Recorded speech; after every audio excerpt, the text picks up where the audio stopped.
की क्लास में हम रूट ऑफ ड्रग एडमिनिस्ट्रेशन के बारे में पढ़ेंगे। औषधि को प्रदान करने के जितने भी मार्ग हैं या भेषज सेवन के जो भी मार्ग हैं, तो ज़्यादातर हम जब रूट ऑफ ड्रग एडमिनिस्ट्रेशन पढ़ते हैं तो अकॉर्डिंग टू मॉडर्न साइंस हम पढ़ते हैं कि कौन कौन से रूट ऑफ ड्रग एडमिनिस्ट्रेशन है। आज हम मॉडर्न तो देखेंगे ही, साथ में हम बाद में डिस्कस करेंगे कि अकॉर्डिंग टू आयुर्वेदा कौन कौन से भेषज सेवन के मार्ग का हमको वर्णन मिलता है। ये आपके न्यू NCISM सिलेबस के अकॉर्डिंग पेपर 2 में दिया गया टॉपिक है, जिसमें बहुत सारी औषधियों के अलग अलग सेवन मार्ग और उसके लिए उन्होंने एग्जाम्पल भी दिया है कि कौन से कल्पना है जिसका सेवन हम किस औषध मार्ग से करते हैं। तो जब भी रूट ऑफ ड्रग एडमिनिस्ट्रेशन के बारे में आप एक्सप्लेन करेंगे, आपको ये बताना चाहिए कि कौन कौन से रूट ऑफ ड्रग एडमिनिस्ट्रेशन है जिनका हम उपयोग करते हैं according to modern science, according to Ayurveda. कौन से ऐसे फैक्टर हैं जिसके कारण हम रूट ऑफ ड्रग एडमिनिस्ट्रेशन का चॉइस करते हैं, और ये जो सारे रूट हैं इनकी मोड ऑफ एक्शन क्या है। तो सबसे पहले हम देखते हैं अकॉर्डिंग टू मॉडर्न साइंस। अगर मोटा मोटा हम देखें, यानी ज़्यादा इसको बाइफरकेट ना करें, तो according to modern science route of drug administration mainly 3 होते हैं। यहाँ पर हमने इनहेलेशन को छोड़ दिया है, लेकिन मेनली यहाँ पर 3 हम देखेंगे, इंट्रल, पैरेंट्रल और टॉपिकल। जो इनहेलेशन है उसको हम पैरेंट्रल में ऐड कर सकते हैं। तो इंट्रल का मतलब होता है जहाँ पर मेडिसिन GIT ट्रैक के कांटेक्ट में आती है, तो यहाँ पर ओरल रूट भी आ जाता है, सबलिंगुअल रूट भी आ जाता है और एनल या रेक्टम रूट भी आ जाता है। पैरेंट्रल रूट वो होता है जहाँ पे अदर देन ओरल रूट हम मेडिसिन देते हैं। तो जितने भी इंजेक्शन फॉर्म हैं, चाहे वो IV हो, IM हो, सबक्यूटेनियस हो, या फिर स्किन के थ्रू दिया जाता है, या फिर मैंने अभी बताया इनहेलेशन है, या जो आपके आई ईयर, उन सबको इन्होंने पैरेंट्रल के रूप में डाल दिया है। जो आई ईयर और म्यूकस वाला है वो टॉपिकल पे आ जाता है, स्किन पे आ जाता है।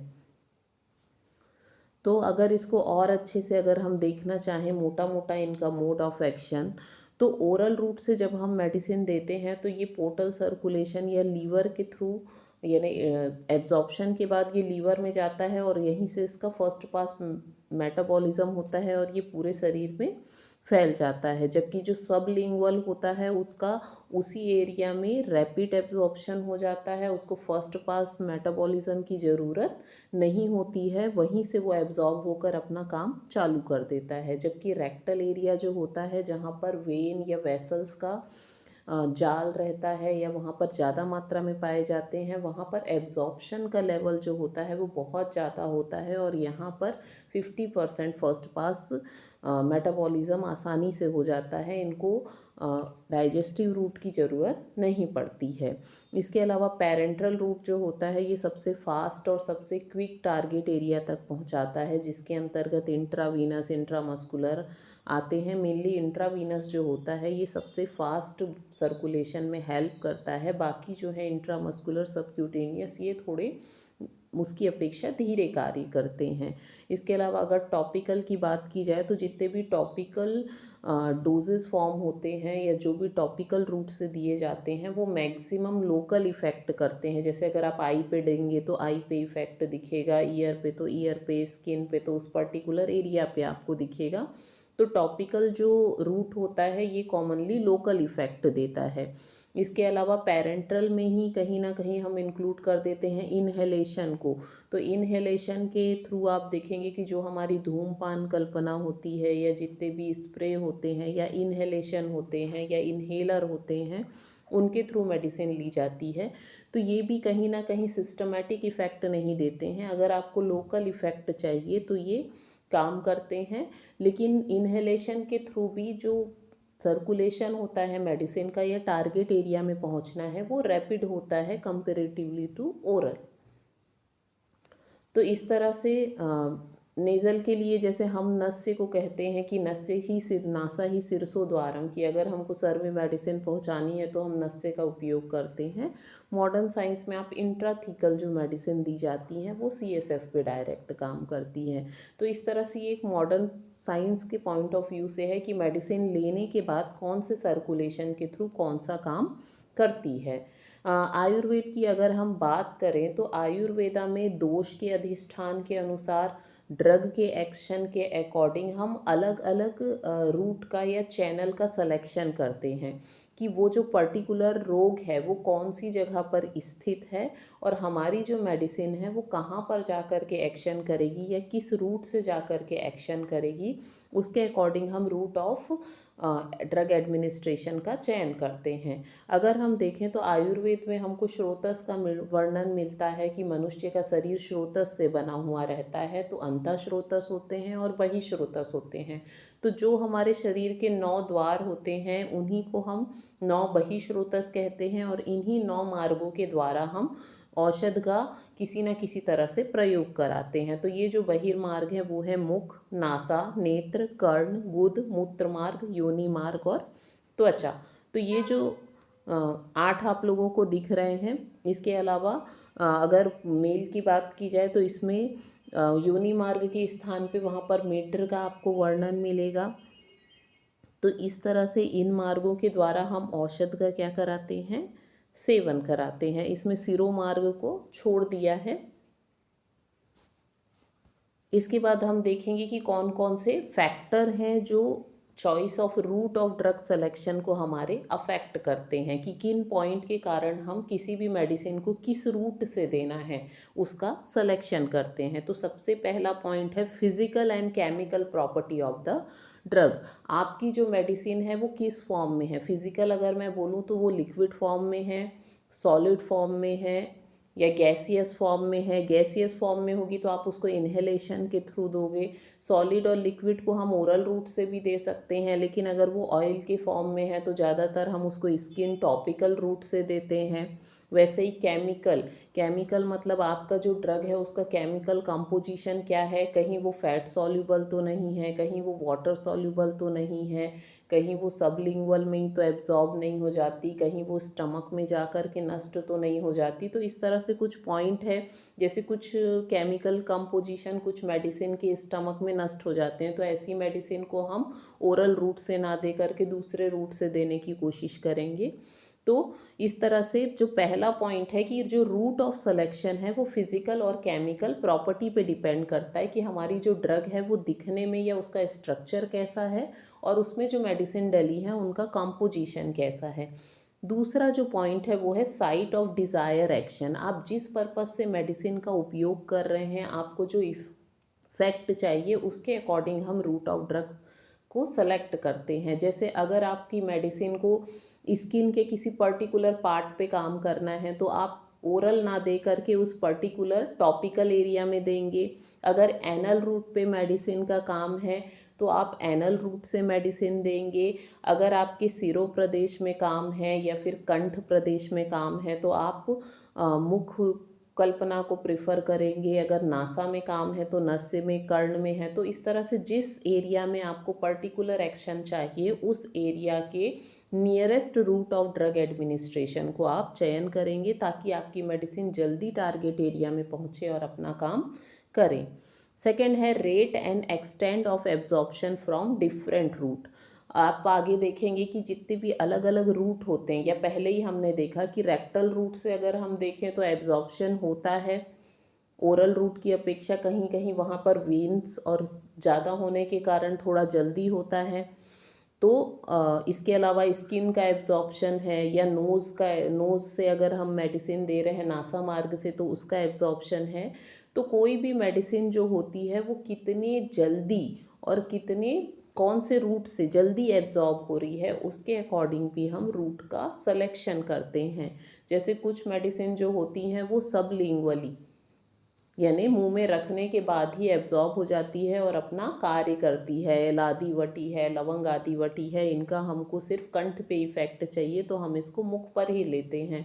और जिस मेडिसिन का इफेक्ट हमको इंटेस्टाइन में चाहिए या उदर रोग में चाहिए तो हम उसका सेवन मुख मार्ग से पूरी तरह से करते हैं। नेक्स्ट है effect of digestive juice and first pass metabolism on the drug. ये सबसे मेन पॉइंट है कि कोई भी जो मेडिसिन है उसका मेटाबॉलिज्म कितने जल्दी होता है और जितने भी हमारे डाइजेस्टिव सिस्टम है जो जीआईटी ट्रैक में प्रेजेंट है वो मेडिसिन के ऊपर क्या इफ़ेक्ट करते हैं उसके ऊपर भी डिपेंड करता है रूट ऑफ सिलेक्शन। कुछ मेडिसिन जो होती हैं वो HCl में जा कर के जब हम उनका सेवन करते हैं ओरल रूट से और वो जब स्टमक में पहुंचती है तो वहाँ जा कर के वो नष्ट हो जाती हैं।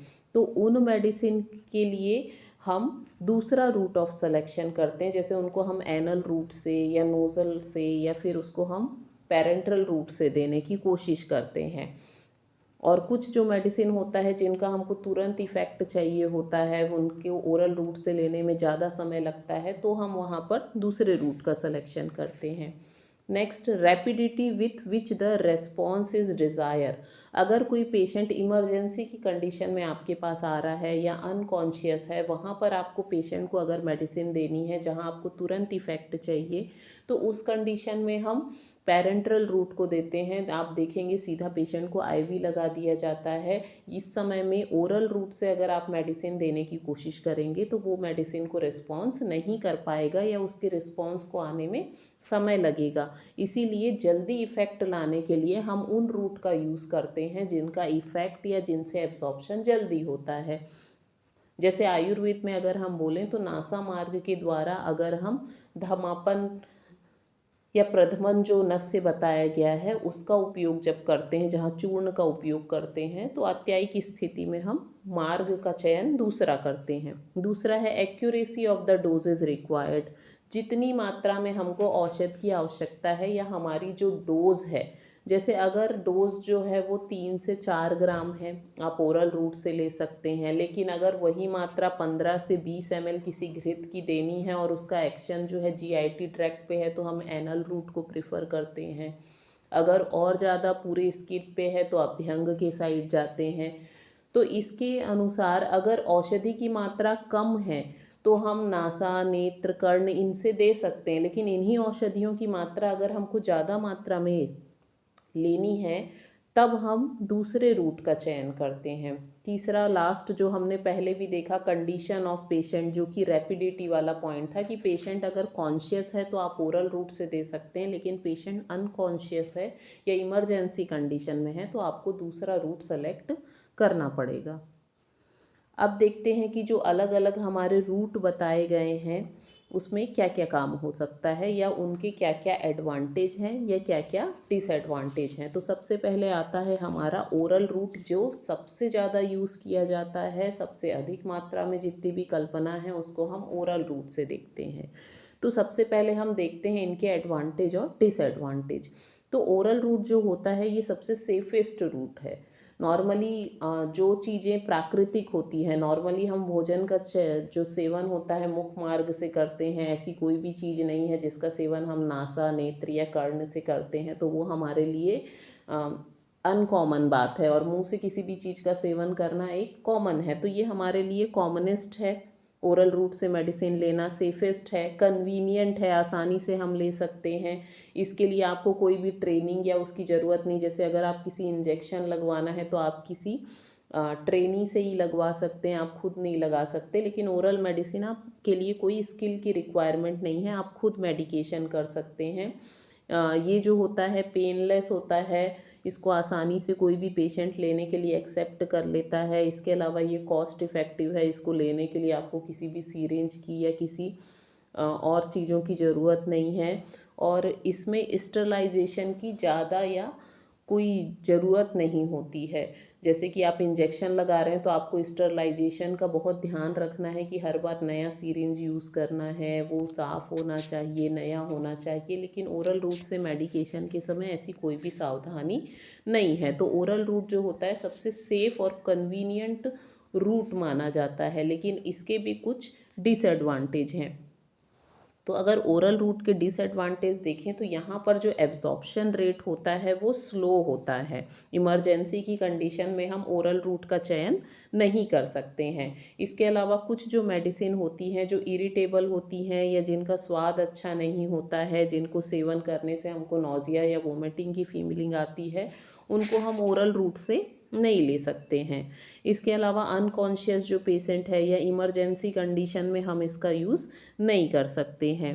कुछ जो मेडिसिन होते हैं इनको ओरल रूट से अगर ग्रहण किया जाता है तो ये आपके स्टमक में जा कर के डिस्ट्रॉय हो जाती है, जैसे कि इंसुलिन।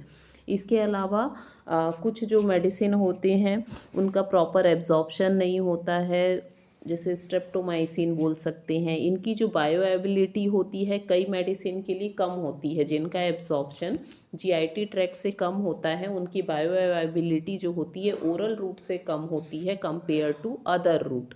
इसके अलावा इसमें फर्स्ट पास इफ़ेक्ट जो होता है वो बायो ट्रांसफॉर्मेशन के कारण थोड़ा सा कम होता है। इसके अलावा अगर जीआईटी ट्रैक्ट में कोई बीमारी है या कोई पैथोलॉजिकल कंडीशन होती है तो उस समय ये रूट जो होता है सूटेबल नहीं होता है मेडिसिन देने के लिए। इसके अलावा आप जानते हैं आयुर्वेद में भी हम पढ़ते हैं आहार औषध विरुद्ध या विरुद्ध आहार विरुद्ध औषध या विरुद्ध द्रव। तो ड्रग ड्रग इंटरेक्शन या फूड ड्रग इंटरेक्शन के चांसेस जो होते हैं वो ओरल रूट में ज़्यादा होते हैं कंपैरेटिव टू अदर रूट। इसके अलावा अगर हम देखें तो ओरल रूट हमने सिर्फ एक सिंगल वर्ड बोल दिया है, अगर इसको हम और बाइफरकेट करें तो ओरल रूट से हम समझ सकते हैं कि जो मेडिसिन हम मुख मार्ग से लेते हैं, जो हमारे स्टमक में जाती है, और अगर इसको इंट्रल वर्ड हम यूज़ करेंगे तो रेक्टम वाला जो एरिया होता है उसको भी ये कवर करता है। इंट्रल मतलब आपका जीआईटी ट्रैक आ जाता है।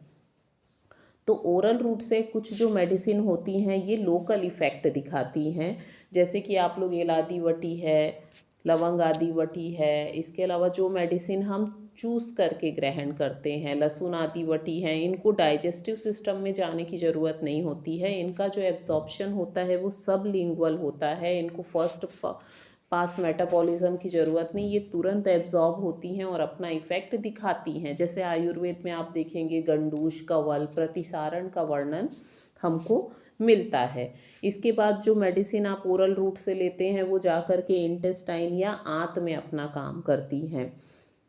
तो जितनी भी मेडिसिन हम लेते हैं कुछ जो होती हैं वो इंटेस्टाइन पर काम करती हैं, कुछ जो होती हैं वो स्टमक पे बहुत कम मेडिसिन काम करती हैं।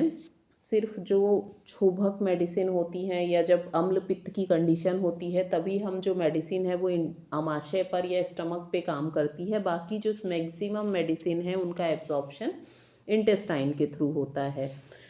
इसके अलावा अगर हम ओरल रूट से कुछ मेडिसिन दे रहे हैं तो हमें कुछ बातों का ध्यान रखना चाहिए कि अगर हम लिक्विड फॉर्म में मेडिसिन को देंगे तो उसका एब्जॉर्प्शन पिल्स या टैबलेट की अपेक्षा ज़्यादा होता है। इसके अलावा अगर हम खाली पेट में मेडिसिन देते हैं तो मेडिसिन जल्दी इफ़ेक्ट करती है। खाली पेट बोलने का सेंस है कि आपका जो स्टमक है अगर वो पूरी तरह नहीं भरा हुआ है। इसके अलावा जो मेडिसिन क्रिस्टलाइड फॉर्म में होती है उनका एब्जॉर्प्शन जल्दी होता है, जो कोलाइडल फॉर्म में होती हैं उनका जो एब्जॉर्प्शन होता है वो धीरे धीरे होता है। अगर रेक्टम रूट की बात की जाए तो गुदवर्ती है, वस्ती है, इनका प्रयोग हम कहाँ से करते हैं? गुद मार्ग से या रेक्टम रूट से या एनल रूट से करते हैं।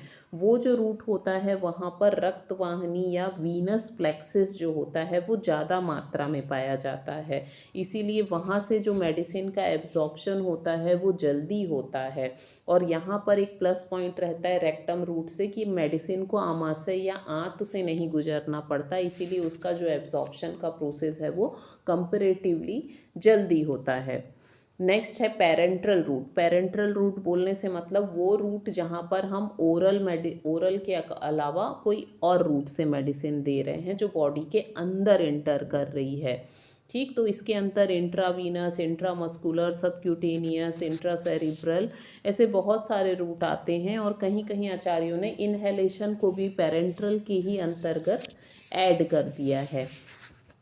तो जो मेडिसिन होती है इंट्रावीनस या पेरेंट्रल रूट, अगर इनकी हम एक कॉमन बात करें बेनिफिट और नॉन बेनिफिट की, तो जितनी भी पेरेंट्रल मेडिसिन होती है इनकी जो बायो अवेलेबिलिटी होती है फास्टर होती है और मोस्ट प्रेडिक्टेबल होती है। यानी अगर आपके पास कोई इमरजेंसी में पेशेंट आता है और आपको मेडिसिन देनी है उसको, तो आप उसको आईवी अगर देते हैं तो इसका जो बायोअवेलेबिलिटी है यानी मेडिसिन के कार्य करने, एब्जॉर्प्शन और जल्दी पहुंचने की टारगेट एरिया, तो ये कंपैरेटिवली सारे रूट ऑफ एक्शन सबसे ज़्यादा होती है। और इसे आप बोल भी सकते हैं, इसीलिए क्या बोला, प्रेडिक्टेबल है कि इसका इफ़ेक्ट आपको मिलेगा ही मिलेगा।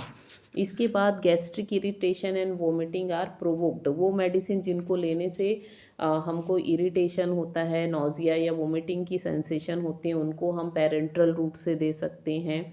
इसके अलावा अनकॉन्शियस, अनकोऑपरेटिव या जिन पेशेंट को जल्दी वोमिटिंग सेंसेशन होता है, उनको हम पैरेंट्रल रूट से मेडिसिन दे सकते हैं।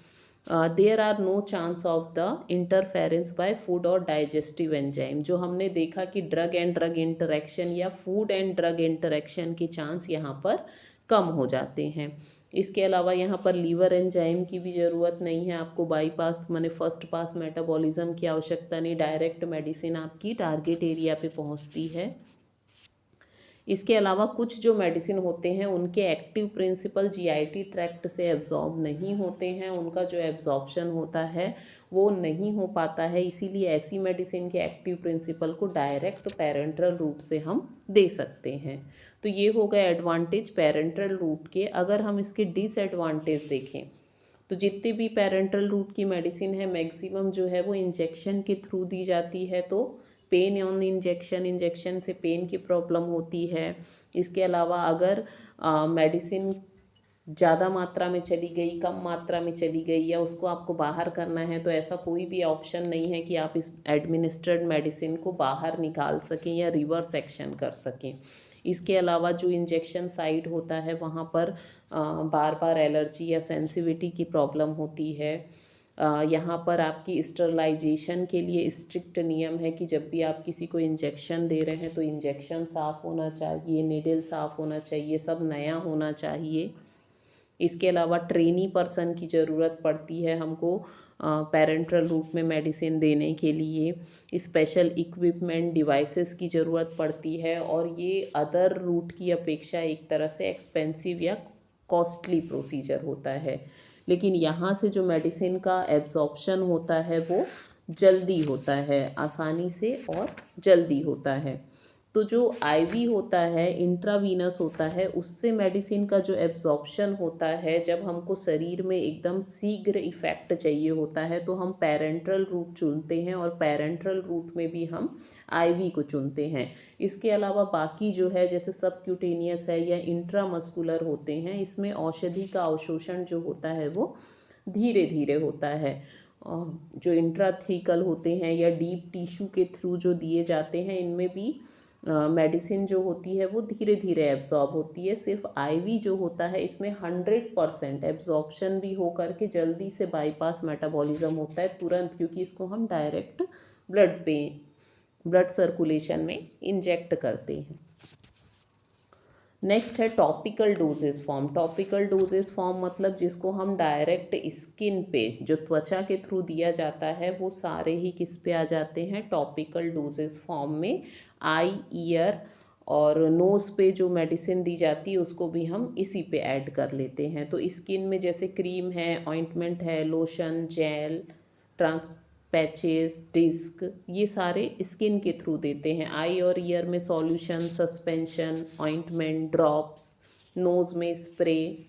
तो ये जो है टॉपिकल डोजेस फॉर्म के अंतर्गत आते हैं। इसका एडवांटेज देखें तो ये कन्वीनियंट होते हैं, easy to apply. Topical route जितने भी होते हैं ये आप अपने इनका एक्शन एक तरह से या इनका एप्लीकेशन आप अपने आँखों से देख सकते हैं, तो ये कन्वीनियंट होते हैं और आसानी से लगाया जा सकते हैं।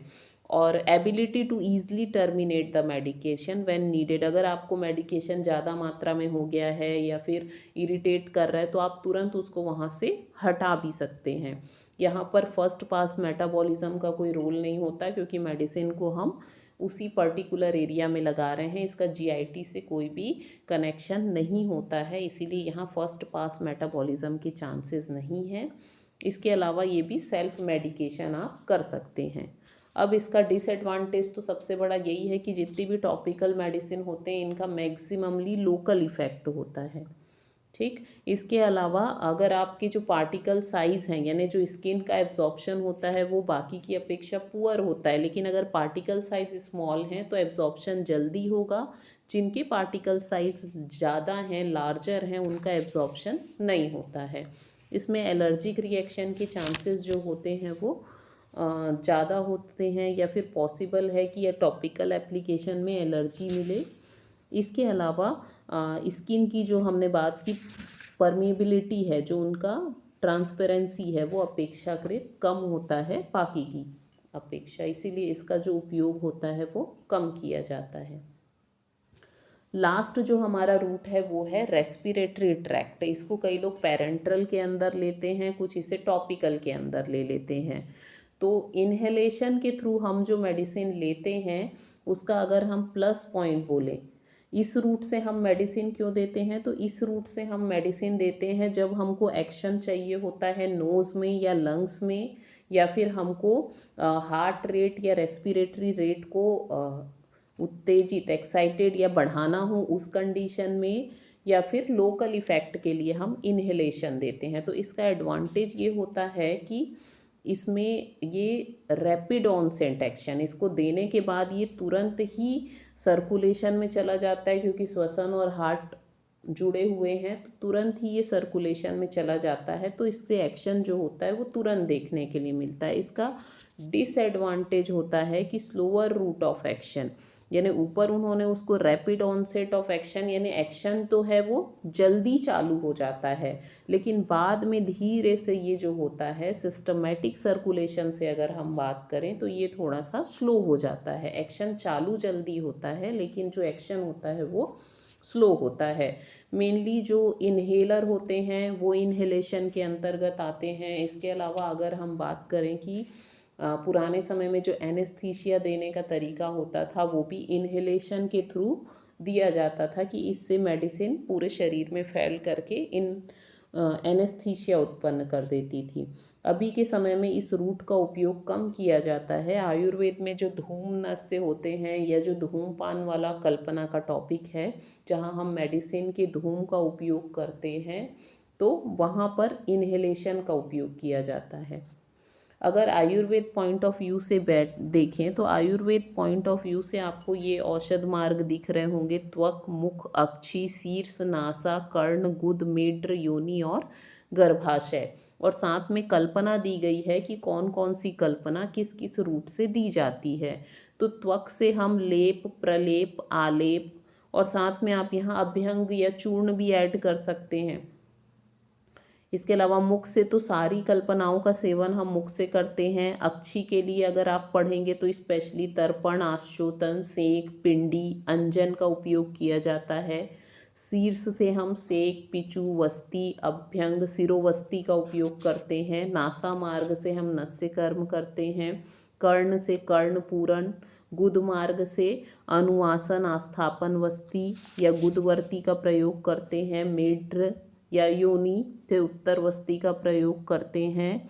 गर्भाशय से हम उत्तरवस्ती का उपयोग करते हैं। इसके अलावा जो मूत्र मार्ग होते हैं वहाँ भी उत्तरवस्ती या वस्ती का उपयोग किया जाता है। योनि में योनि पिचू का उपयोग किया जाता है।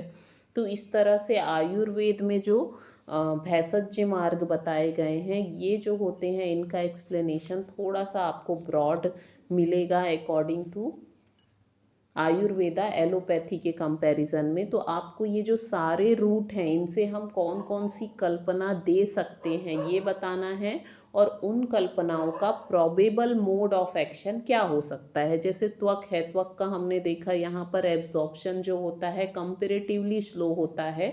जब हमको लोकल इफेक्ट चाहिए तब हम त्वक का चयन करते हैं। मुख जो होता है सबसे कन्वीनियंट होता है, यहाँ आपकी मेडिसिन जाती है। अगर आपने उसको लिक्विड फॉर्म में दिया है तो एब्जॉर्प्शन जल्दी होता है, सॉलिड फॉर्म में है तो वो और इमल्सीफाई होती है, फिर उसका एब्जॉर्प्शन होता है, लीवर पे जाती है, फिर उसका फर्स्ट पास मेटाबॉलिज्म होता है। अच्छी रूट से अगर आप दे रहे हैं तो भी आपको लोकल इफेक्ट मिलेगा। नासा मार्ग से ये नासा में भी काम करती है, श्वसन संस्थान में भी काम करती है, और नासा ही शीर्षोद्वारम, तो आप इसको बोल सकते हैं शीर्ष पर भी ये काम करती है।